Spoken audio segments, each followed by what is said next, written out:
بسم الله الرحمن الرحيم الحمد لله وكفى والصلاة والسلام على الحبيب المصطفى صلى الله عليه وعلى آله وسلم تسليما كثيرا إن الله وملائكته يصلون على النبي يا أيها الذين آمنوا صلوا عليه وسلموا تسليما رب اشرح لي صدري ويسر لي أمري واحلل عقدة من لساني يفقهوا قولي إخواني أخواتي أبنائي بناتي أعزائي عزيزاتي أصدقائي صديقاتي أعدائي عدواتي Mes ennemis, salam alaikum wa rahmatullahi wa barakatuhu, que la paix d'Allah subhanahu wa ta'ala, sa miséricorde et ses bénédictions soient sur vous, mes frères et sœurs, partout dans le monde. Engagement, pacte de paix, de miséricorde et de bénédiction et de tous les excellents comportements de l'islam et de l'humanité. De l'humanité. Bonjour, bonsoir, bon appétit, bonne évolution, bonne tolérance, bonne ouverture d'esprit, bonne sagesse, bon vivre ensemble, bonne gentillesse, bonne douceur, bonne ouverture, bonne liberté, bonne fraternité, bon ce que vous voulez mes frères et sœurs partout dans le monde non musulman. Beaucoup d'affection, beaucoup de fraternité humaine avec vous, beaucoup de gratitude et de reconnaissance. Vivons ensemble et avançons. Un frère très respectueux, qu'Allah le bénisse, différent de beaucoup de mes frères musulmans, qui ont un vocabulaire, mais bon, il me dit bonjour monsieur, déjà ça annonce le respect, bonjour monsieur, essayez d'être comme ça s'il vous plaît, exprime ton désaccord total, montre-moi que tu as tout compris, juste, avec des mots, intelligemment, pas avec des insultes. Là, je vois en face. Allah yuwaffiquka. Un autre Allah yuwaffiquka. Tu n'arrives pas à ne rien dire. Tu dis Allah, tu fais un dua. Allah yahdik, qu'Allah te guide. Bon, le frère me dit bonjour monsieur. Je ne mettrai en aucun doute, en aucun cas, en doute votre sincérité. Il apparaît que vous reflétez la bonté de votre intérieur à travers votre religion.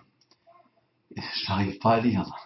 Je suis un vrai blédard, j'arrive pas à lire. Non, j'étais à la manifestation moi aussi pour exprimer mon amour de la tolérance, de l'ouverture d'esprit.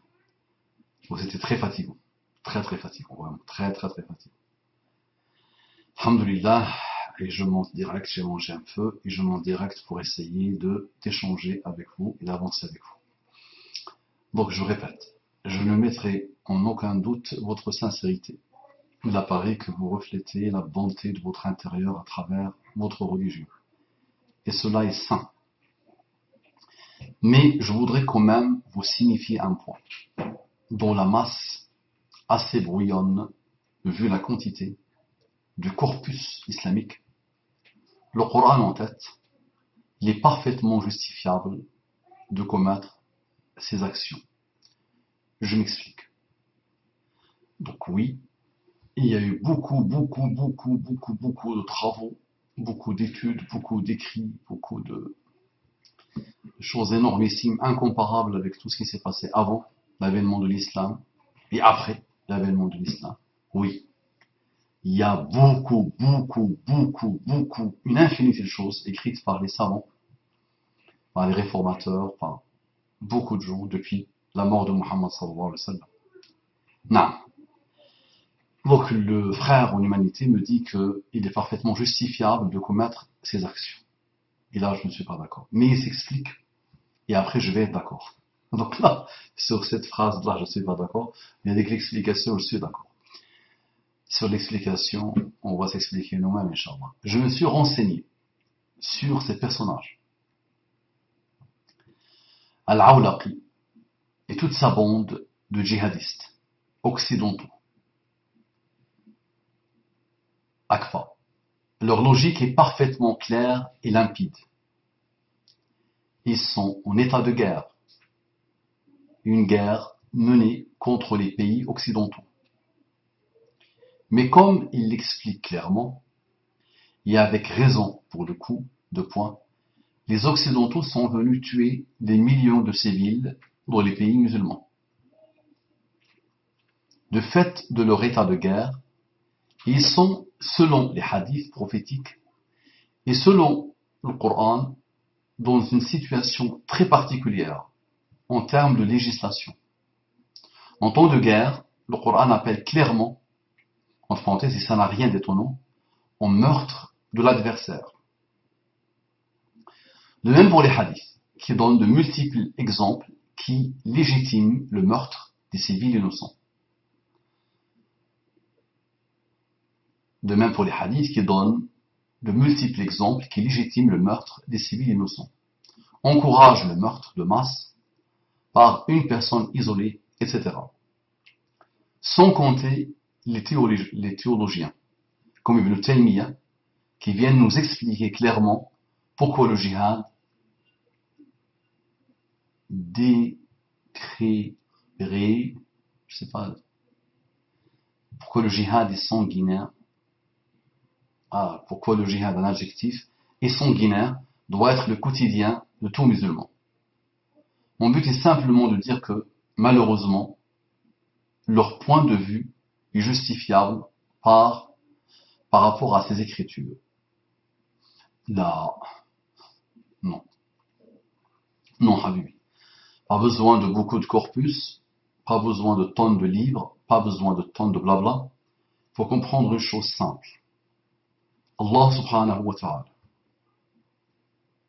Tu vois? Allah. Dieu. Ne peut pas nous demander de tuer des gens qui n'ont rien fait. Ce n'est pas possible.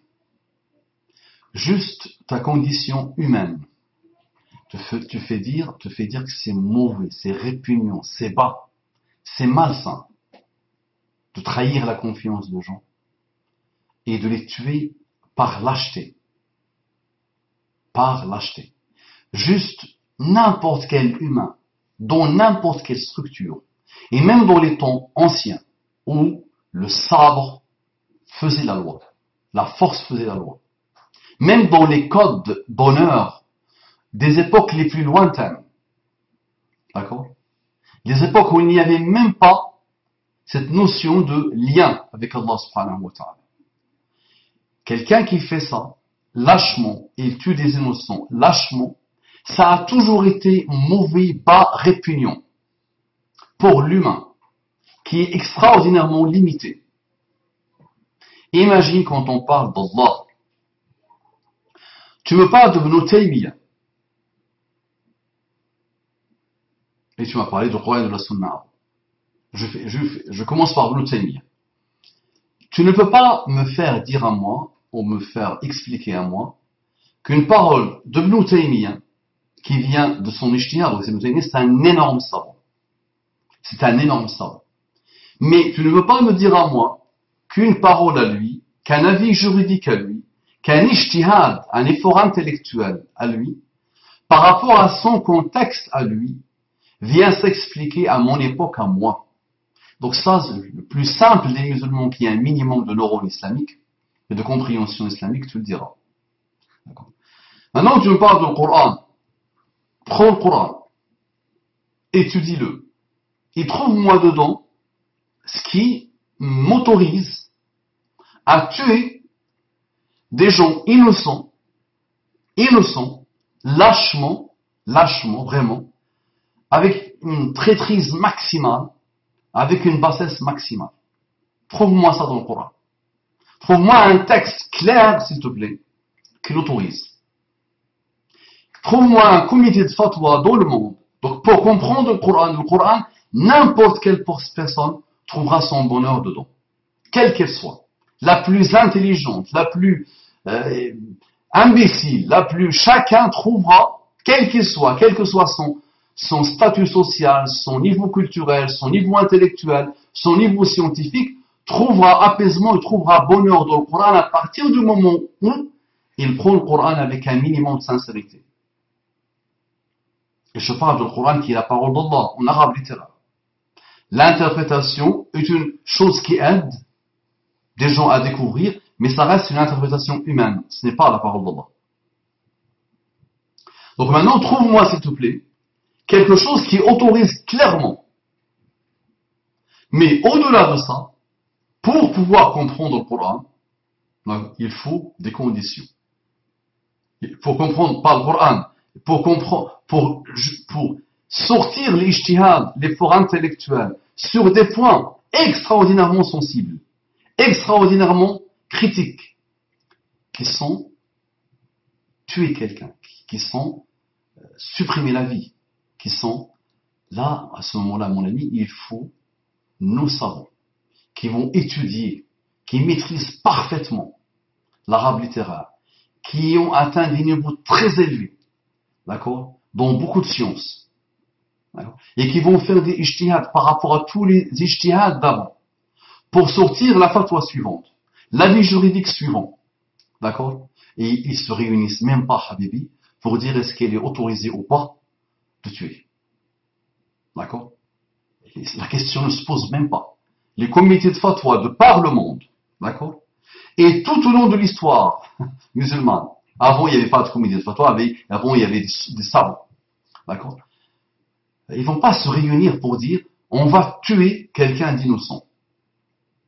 Ils vont se réunir pour dire comment répondre, d'accord, à telle problématique, comment résoudre tel problème, comment répondre à cette question. Mais pour tuer des gens, tu me dis, ça se trouve dans le Coran et dans la Sunna, non. Muhammad sallallahu alayhi wa sallam n'autorise pas à tuer. Mais oui, je suis d'accord avec toi. À partir du moment où nous avons des gens contemporains qui voient, donc tu l'as expliqué, qui voient des meurtres par millions, qui voient une oppression, qui voient une injustice, qui voient des choses, c'est vrai que on ne va pas se mentir, toi et moi, qui dépassent l'entendement. Et qui sont plus mis dans un plat de démocratie. On va installer la démocratie en Irak. En tuant 2 millions de personnes, directement et indirectement.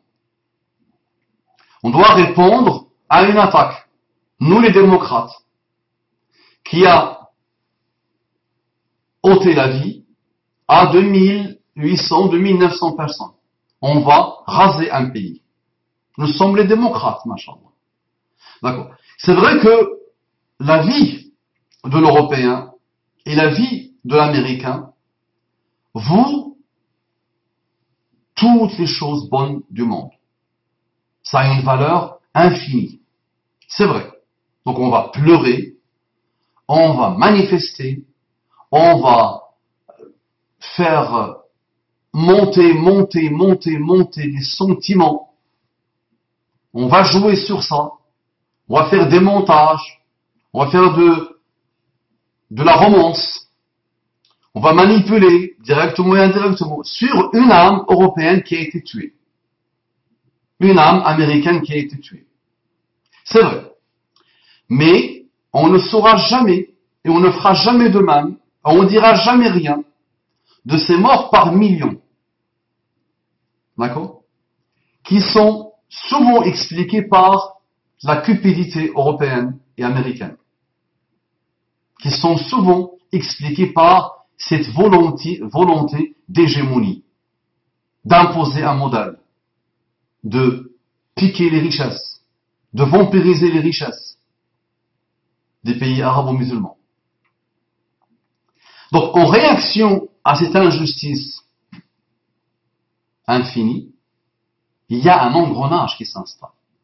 Donc, quelqu'un ne peut pas dire aux humains, donc aujourd'hui, il n'y a plus de communisme, il n'y a plus le Che Guevara, il n'y a plus le marxisme, toutes ces grandes choses qui ont fait bouger, même les nationalismes, il n'y en a plus. Donc, ces gens-là qui ont fait bouger les choses les plus basses de l'homme n'existent plus. Donc aujourd'hui, il y a une seule chose. Il y a un monde mondialisé qui veut imposer une vision malheureuse, souvent malheureuse. Il y a de bonnes choses dedans, mais il y a aussi des choses très mauvaises, d'accord, qui appellent aux pires bassesses de l'âme humaine. On veut imposer ces modèles-là, Et en face, il y a un rempart qui s'appelle l'islam. Donc n'importe quelle personne qui veut répondre à ce mal, comment elle fait? À la base, elle est pauvre, la pauvre. Ou même quand elle appartient, quand elle vient de pays riches, Arabie Saoudite, Qatar, Koweït, et des pays Émirats, Bahreïn, elle voit qu'ils sont tous à la botte de ceux qui oppressent, de ceux qui imposent un modèle d'injustice totale contre les peuples musulmans. Donc ils vont faire quoi? Et ils vont commencer à dire comment on va mobiliser le peuple? Pas par le communisme, pas par des valeurs de justice. On n'a rien à dire. Donc ils vont dire quoi? Ils vont dire on va prendre ce qui a toujours mobilisé les musulmans, quelle qu'elle soit, et partout dans le monde, et quelle que soit l'époque historique. On a vu toutes les bassesses, tout au long de notre histoire, on a tout vécu, et à chaque fois, pour renaître de nos cendres, il y a le mot islam qui est sorti. Sahih. Parfois à bon escient, et de temps en temps à mauvais escient. Donc, ces gens-là qui sont dans une réaction, dans un engrenage, dans une poudrière, qui ont accumulé des tonnes et des tonnes de frustration, qui ne sont même plus logiques avec eux-mêmes, qui ne sont même pas logiques avec le strict minimum de le Coran et de la Sunna. Le Coran, la parole d'Allah, et la Sunna, les actes et la parole de Muhammad sallallahu alayhi wa sallam. Donc ils n'ont plus rien à voir avec ça. Donc ils vont commencer à faire un raisonnement intellectuel autour de textes. Et on peut faire dire au texte ce qu'on veut parfois, ou souvent. D'accord? Donc l'orientaliste a étudié le Coran. Il a maîtrisé l'arabe littéraire. Il a excellé dans beaucoup de sciences. Mais à la base, sa niya, son intention était mauvaise. Donc il n'a fait ça que pour essayer de détruire le Coran, essayer de rabaisser le Coran, essayer de dire qu'il ne vaut rien et qu'il est une parole humaine. C'est l'intention après qui fait les choses. Donc oui, celui-là que tu as sorti, et d'autres il y en a, surtout avec la djihadosphère qui s'est installée, ils ont théorisé des choses. Mais leurs choses, subhanallah, ne tiennent pas. D'accord? Ne tiennent pas. Si tu me dis que les petits là, qui ont tué, et qui n'arrêtent pas de tuer, les petits frustrés qui ont tué et qui n'arrêtent pas de tuer, et qui veulent encore tuer, d'accord? Tu parles de dealers, d'anciens drogués, de personnes cassées psychologiquement, instables à l'infini, qui n'ont aucun discours qui tient. Et tu me dis, ceux-là ont vu le Coran, ils ont tiré leur... tu vois, dis-moi des choses, s'il te plaît, d'un minimum de poids. D'accord? Donc on ne peut pas prendre ces gens-là. Non, il y a des théoriciens. Et il y en a toujours eu. Et tu le sais très bien. Et il y en a toujours eu. Dans tous les systèmes, dans toutes les religions. L'autre jour, je discutais avec quelqu'un qui est bouddhiste, qui vient d'un pays bouddhiste, qui est musulman mais qui vient d'un pays bouddhiste. Et je dis, mon ami, donc les bouddhistes là sont en train de faire subir aux musulmans de Birmanie des choses atroces. Atroces, vraiment. Personne n'en parle. Ça n'intéresse personne. Moi, j'avais la réponse, mais j'ai voulu juste l'entendre parler. Est-ce que dans les textes bouddhistes, il y a des appels au meurtre, à la violence, à la méchanceté, à l'injustice à ce point? On a souvent entendu parler des bouddhistes comme des gens d'un certain nirvana, apaisé, calme. Mais non, ils n'ont pas ça. Il n'y a pas ça dans les textes, mais comme chez les musulmans, il y a différents groupes, il y a différentes manières de jouer avec le texte, de jouer avec les bassesses humaines. Ça, c'est humain. La Bible elle-même, elle vient de chez Allah à la base, n'est-ce pas? Elle a été falsifiée par les humains. Ni plus ni moins. Nous sommes tous des chrétiens, non? Mais on a un problème avec la Bible qui a été falsifiée à la base. Maintenant, le Coran, Allah subhanahu wa ta'ala a dit qu'il ne peut pas. Il n'a pas voulu qu'il soit falsifié. Ça, c'est le dernier livre. Le dernier prophète, le dernier livre, la religion universelle. Et tu le vois bien, elle est en train de s'installer partout. Partout. Et quoi qu'il arrive, Et quoi qu'il arrive, quoi que les imbéciles qui se prétendent musulmans vont tuer, quoi qu'ils fassent, des gens vont continuer à se reconvertir en masse à l'islam. Donc tu as raison, oui, il y a des gens qui vont raisonner, qui vont s'endoctriner eux-mêmes et qui vont essayer d'endoctriner d'autres. D'accord? Mais cet endoctrinement, comme moi je lis quand je le vois, donc tu sais, je suis un malade mental personnellement, tu vois, qu'au lieu de s'amuser, au lieu de profiter de la vie, moi je suis dans le meilleur endroit du monde, ma tête est connectée à ce que je suis en train de te dire. C'est plus ou moins ma seule passion. D'accord? Donc je lis leurs livres sur Internet. Je me renseigne. J'ai lu depuis très longtemps sur cette manière de voir les choses. Mais il ne tient pas. Je dis franchement, ça ne tient pas. Maintenant, je me dis, armée contre armée. Armée contre armée. Contexte clair. Armée contre armée. Les musulmans ne se posent pas de questions. Et c'est logique, tu le dis toi-même. Vos résistants sont des divinités sur terre. Votre Charles de Gaulle est un dieu sur terre. Il a résisté. Vos 4 ans de colonisation allemande sont jusqu'à aujourd'hui la fin du monde pour vous. Ceux qui se sont vendus à l'allemand sont des choses minables, répugnantes, qui méritent la pendaison, et vous les avez tués à l'époque. Rappelle-toi qu'il y a des choses, l'islam, Habibi, il est avec la fitra. La fitra, c'est la condition primaire. Tout ce qui est pur, tout ce qui est beau, tout ce qui est élevé, ne peut pas être autre chose qu'islamique. Et Allah subhanahu wa ta'ala, Allah ne veut pas faire des choses, on ne veut pas laisser faire des choses mauvaises, basses, répugnantes. D'accord? Donc il ne peut pas y avoir, même si tu me sors, et tu peux me les sortir. Tu peux me sortir aujourd'hui 200, 300, 400 personnes. Mais en général, quand on les observe bien, ils n'ont rien à voir à la base avec la religion d'Allah. En termes d'érudition. En termes de je donne ma vie à ça, à l'islam. En étant sage, en étant apaisé, en comprenant le contexte dans lequel je vis. Ben Laden, avec tout le respect que j'ai pour Ben Laden, qu'Allah l'agrée, il a fauté jusqu'à l'infini. Mais d'après ce que je lis dans les livres, même des ennemis de Ben Laden, ils disent qu'ils n'aimaient pas la mort des civils. Mais c'est vrai, quand il va prendre la parole, lui, dans sa tête, il est en guerre avec son ennemi juré, et il va leur montrer qu'il va leur faire peur jusqu'au bout du bout. Mais apparemment, tu me dis, Ayman al-Zawahiri, il ne vaut rien. Ayman al-Zawahiri n'a rien à voir avec l'érudition. C'est un imposteur. Je ne te le dis pas sur Ben Laden, mais je te dis sur Ayman al-Zawahiri, c'est un imposteur. D'accord? Et plusieurs sont des imposteurs. Mais qui ne répondent qu'à une frustration. Et qui ne servent pas à grand chose. Le 11 septembre, qu'est-ce qu'il m'a ramené à moi? Qu'est-ce qu'il a apporté aux musulmans? Et il les a arriérés, encore et encore et encore et encore. Qu'est-ce qu'on a gagné avec ça? Nous sommes en guerre. Allez, quand tu es en guerre, tu dois avoir un minimum d'intelligence.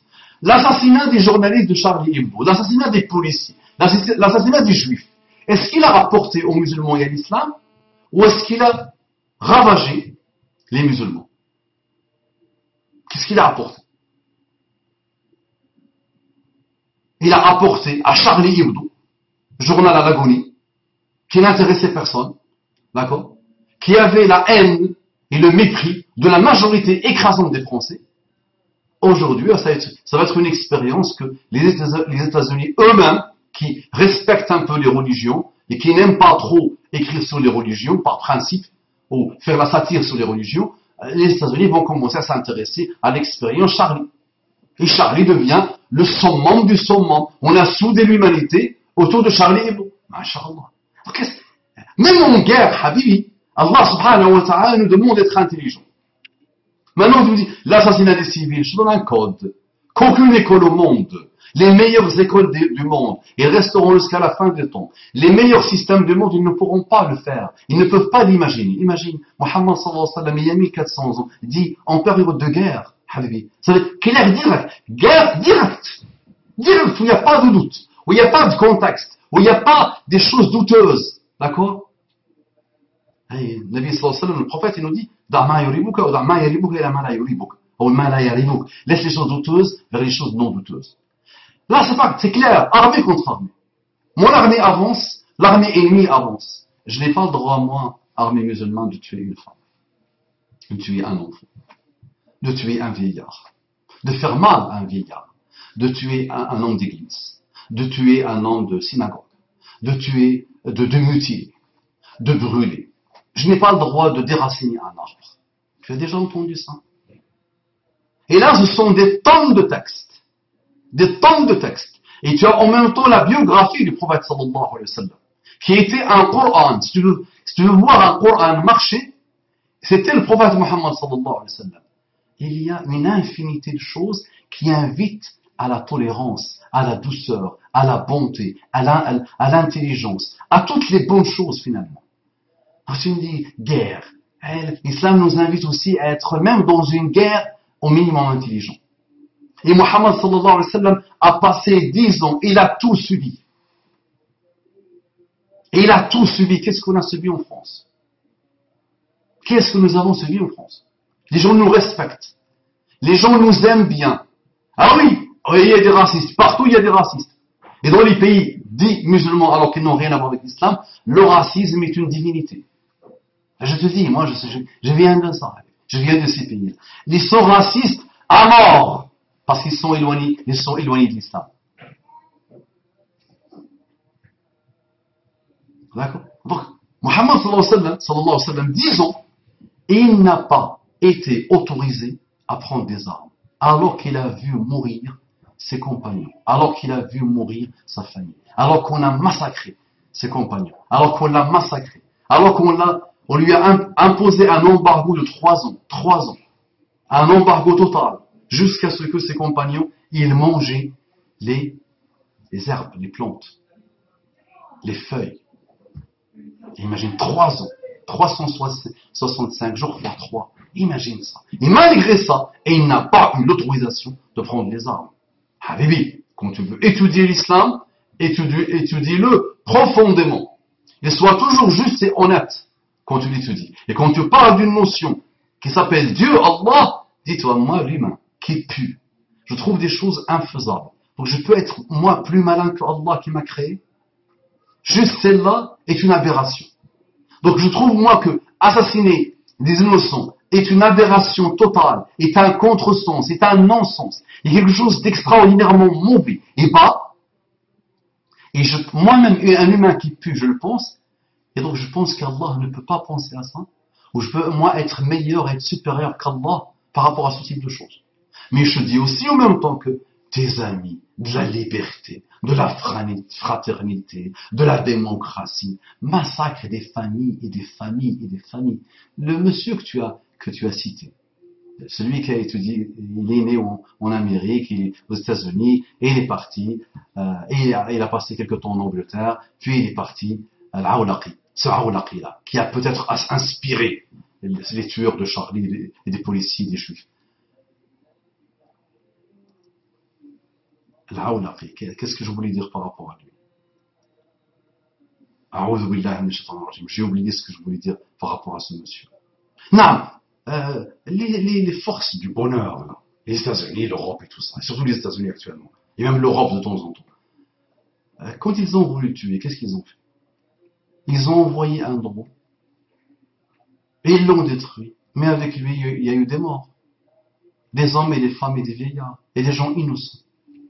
Est-ce que tu as entendu un média te parler de ça? Est-ce que tu as entendu un média faire la romance? La vie d'un tel, elle s'appelait elle Khadija. Elle avait 3 enfants. Elle se battait. Mais les veuves, elles se battaient jour et nuit pour que ses enfants mangent. Elle a repris ses études, par exemple, pour être infirmière. On te parle de la vie. De mettre un nom sur un mort, ça on ne le fait pas. Par contre, le 11 septembre, jusqu'à la fin des temps, ils vont nous parler de chacun, de sa famille, et il était là, et il était gentil, et il est mort, on l'a tué, les barbares, et tout ça. Tu vois, chose. Pour moi, le musulman, habibi, j'ai dit, je donne ma vie pour défendre. Un gars dit, tu as voulu tuer. J'ai pas dit je veux tuer, j'ai dit pour défendre. J'entends vraiment pas. Moi, non. Donc, pour moi, il y a une seule terre où il faut qu'à un moment ou à un autre trouver la solution. Sinon, il faut armer contre armer. Tuer pour le plaisir de tuer, ou tuer comme ça, bêtement, minablement, bassement, ça ne doit pas se faire. Ça ne doit plus se faire. Ça doit s'arrêter. Et on doit évoluer un peu. Parce qu'on est pire que le Moyen-Âge, actuellement. Même quand on se pense et quand on se prend pour des gens civilisés qui veulent imposer la démocratie dans le monde. D'accord?